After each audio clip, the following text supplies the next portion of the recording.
It's weird. It's like, I think I've talked to a lot of people this week, and they've all had the same kind of week. kind of like. There's been some people have had tragedies over the course of the week. Some people just have had rough weeks. But everybody I've talked to, they're like, man, this week has been some bug. You know what I'm saying? And I'm just thinking on the way you just explained a couple of those things. It's our mindset. It really is. It really is. If we not necessarily just our mindset, but if we don't understand what's happening, you know, like just by you breaking out the energies and the frequencies, and then understanding that, like, when it comes to joy and sorrow, that they're really rooted in the same thing, but there's a freedom in sorrow. So where once you get past the emotional thing, you realize, all right, so now experiencing loss, now I'm in a position to where I can gain more. Imagine a situation where you always go to your mom for advice. They're a rock, they're a pillar. But that's nice, but the journey through life is creation and growth. So now that person is removed so that you can be able to perceive and yourself be able to understand what is wrong, what is right, so that you can gain the stamina and the insights to navigate through situations through your own Right, because you're forced to deal with life without them being develop without any crutches. Right. So then that is giving you, that sorrow is actually freeing you from that excessive attachment to even something that could be benevolent, so that you constantly change, move, and grow. So they're both doing the exact same thing. One is a voluntary elevation, and one is an enforced severance to something so that you can elevate. But they're both saying rise, rise, rise. Right. That is, so in that sense, it gives us a clue to so many things. So it's a different way of seeing it. But when you actually try it, again, this is something that sounds nice, but in life it's hard. It's the It's reality hard, of the situation. especially when you're in that moment of, like, I am feeling it. Like, Monday I had a bad day at work. Sorry, it's on, right? Yes, it's okay, on. good. Okay. Yeah, Monday I had a bad day at work, and the, like, when I was upset in that moment, it's hard to think about, all right, how am I supposed to look at this? Oh, yeah, no and doubt. you know what I mean? Because in that you're all in your feelings, and you're just like, yeah. It's a process. It is. I mean, it's definitely not something that just hearing the way you laid it out, I'm mapping it out. I'm like, all right, so that's how this situation could be affected that way. That's how this situation can be affected that way. That's how that situation can be affected that way.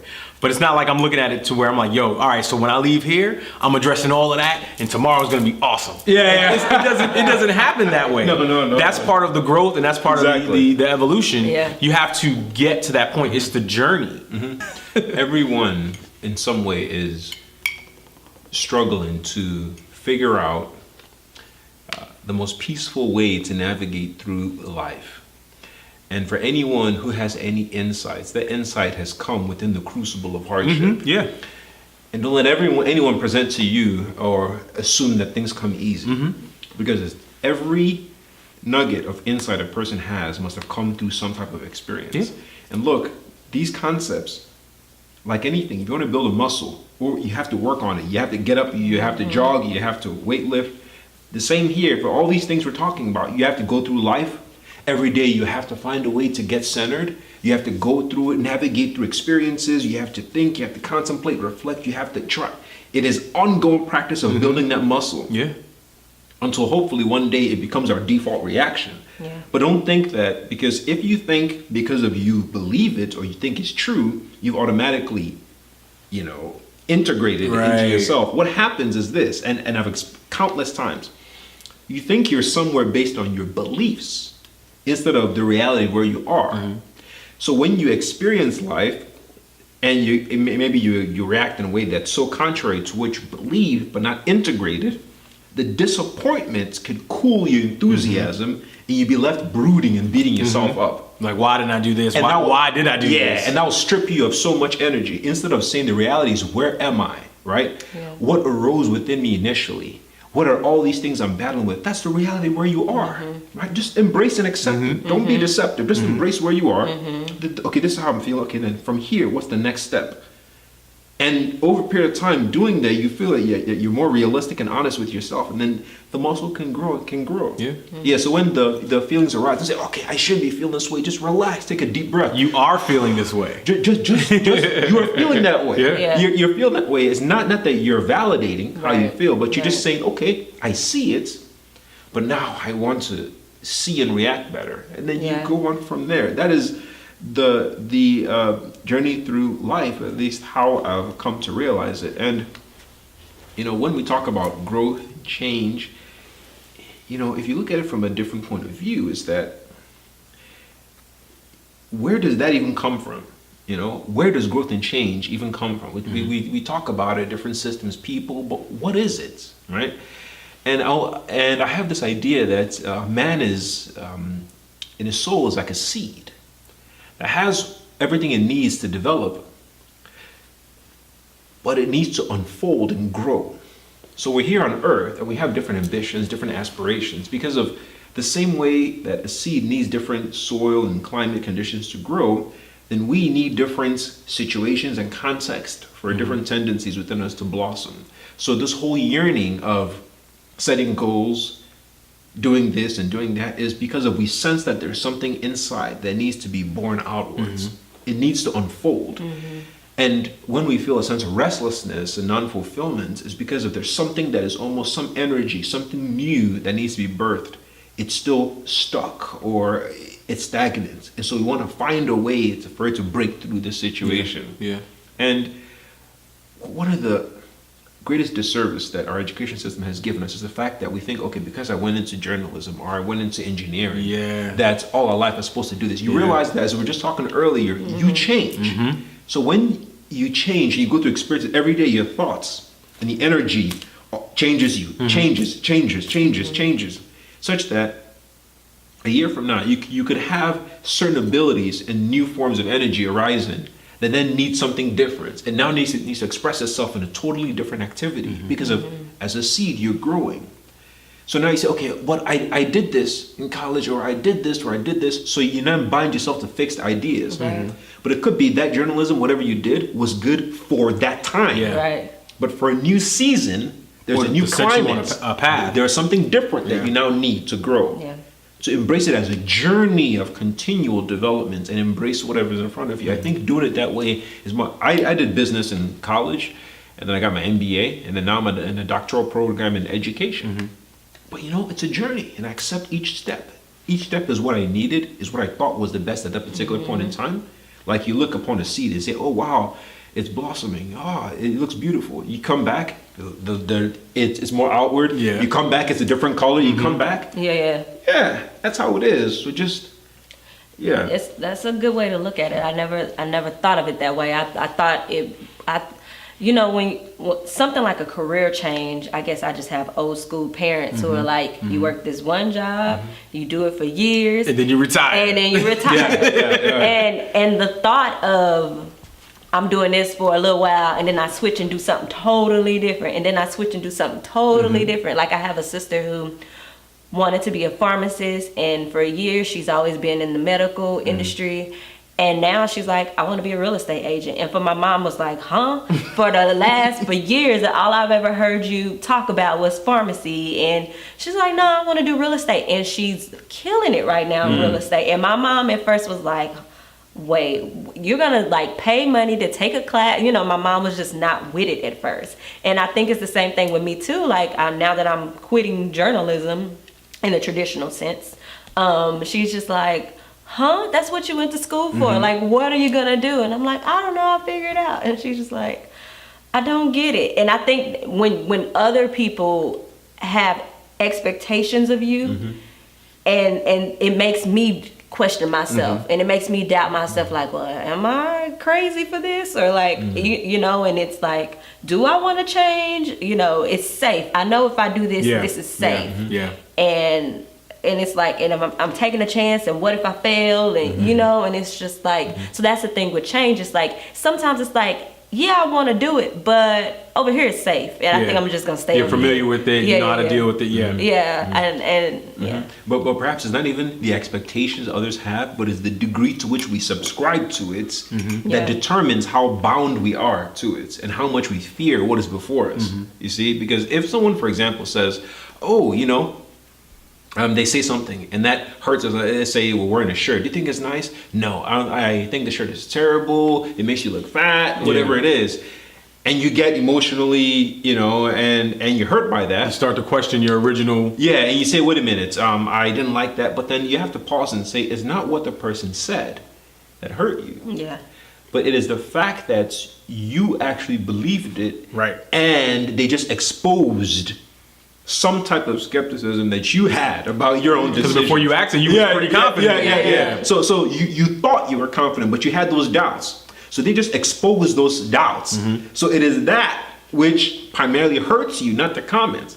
So in those situations, that's interesting things I had to say. When someone says something that hurts you, I'm like, wait a minute, I believe that a little bit.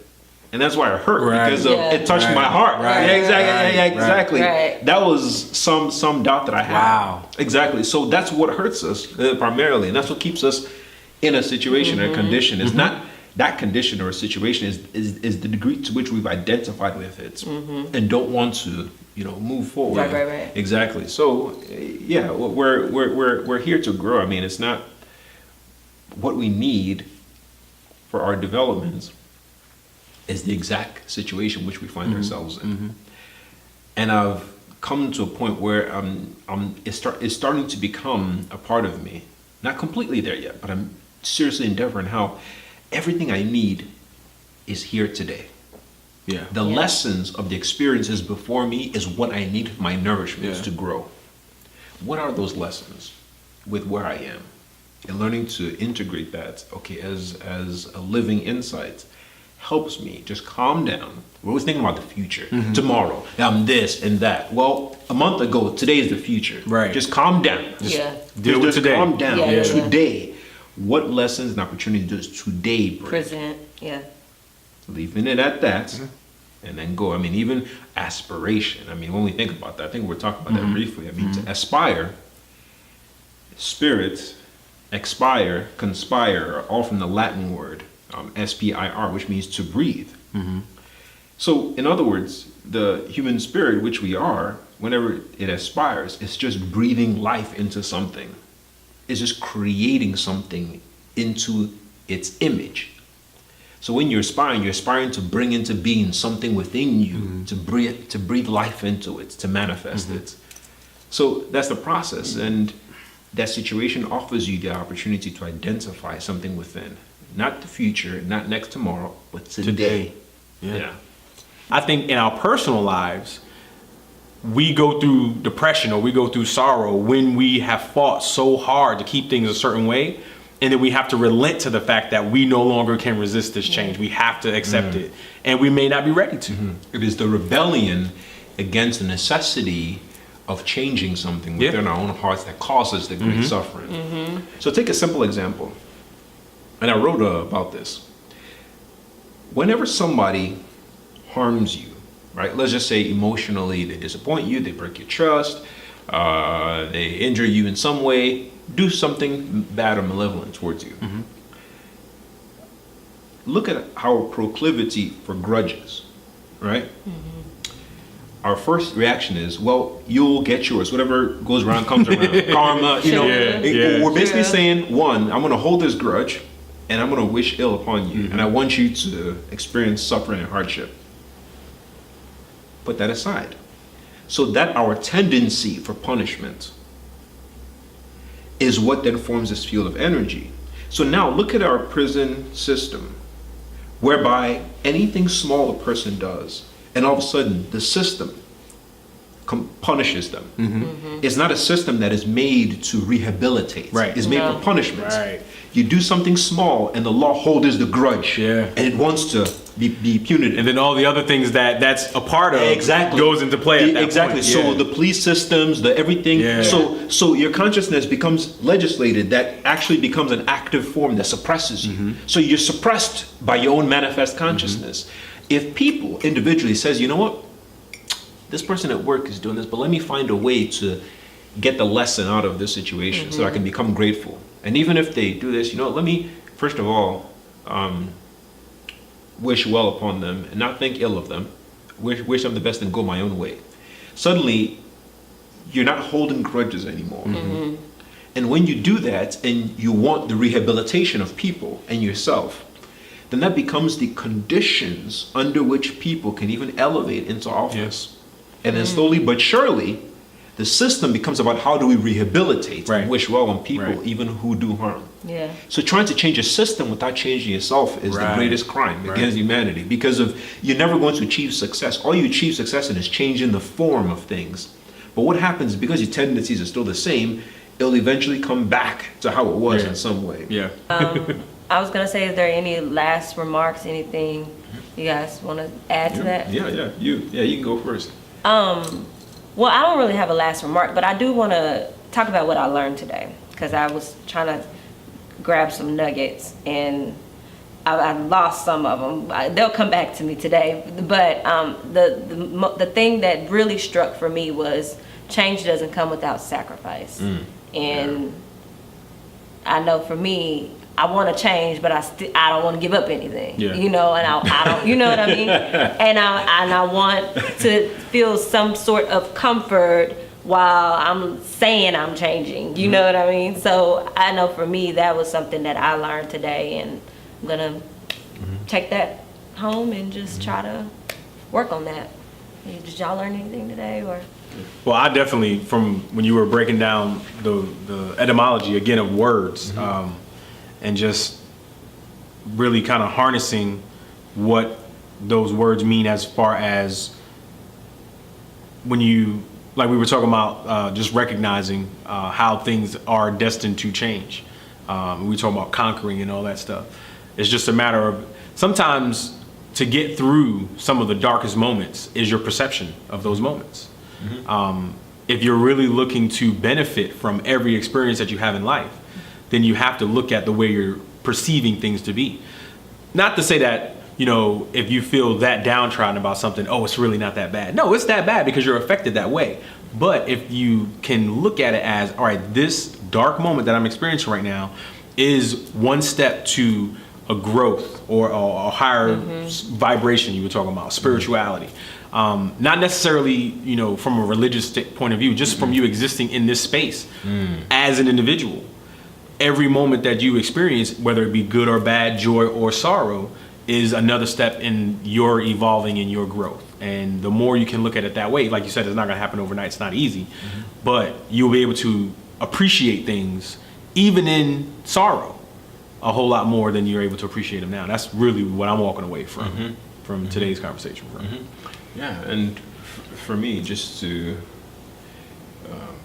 touch on some of those points is, you know, it is our perception of things that alters how we experience it, right?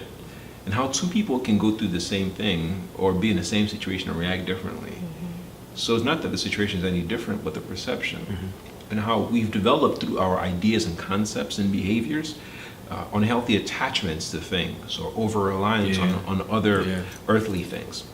And so sorrow just cuts the cord or loosens it so that that energy can be directed towards something higher, so that we can be enveloped by greater energy for further development. And joy is just when we voluntarily do that. Yeah. So they both bring the same help. There's no joy without sorrow, and there's no sorrow without joy. You know it all. I mean, the sorrow comes because of the attachments we form.